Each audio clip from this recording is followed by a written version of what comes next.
Laat één ding helder zijn. Wat ik belangrijk vind als minister van Media is dat we sterke regionale omroepen houden. Een omroep zoals Omroep Friesland is gewoon niet weg te denken. Maar dat geldt ook voor de Limburgse omroep en voor Brabant. Ik bedoel, elke regio in Nederland heeft zijn eigen karakter en zijn eigen stijl en zijn eigen cultuur.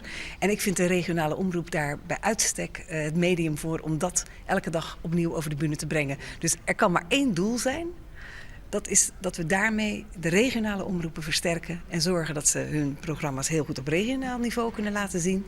Maar misschien ook de mogelijkheid krijgen om een aantal producties ook nationaal te laten zien. En dat zijn natuurlijk mooie nieuwe kansen voor de regionale omroepen.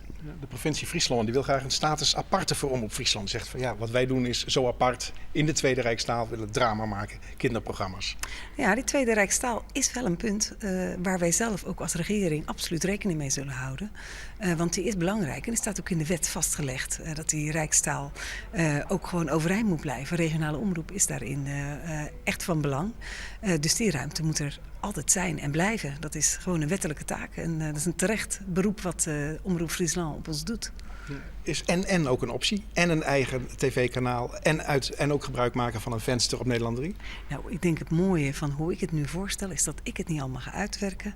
Maar dat ik een opdracht heb gegeven aan Roos. Dat is de koepelorganisatie van alle regionale omroepen in Nederland. En de NPO, de Nederlandse Publieke Omroep organisatie. En die gaan met z'n tweeën de zaak verder uitwerken. Dus Omroep Friesland heeft alle ruimte binnen zijn eigen organisatie om te lobbyen voor die dingen die belangrijk zijn. En ik zie dan uiteindelijk het voorstel tegemoet. Is het voor de NPO nog wel interessant? Want als de synergie geld oplevert, dan zou dat ten goede moeten komen aan de regionale omroepen, zegt de Kamer. Dat klopt, maar dat is al een uitspraak die gedaan is in het regeerakkoord. Het is altijd de bedoeling geweest, als er dat type samenwerking ontstaat, hoeft er geen bezuiniging op plaats te vinden. Dan kan het geld wat het oplevert, kan weer extra ingezet worden. Dus dat past in de lijn van het regeerakkoord.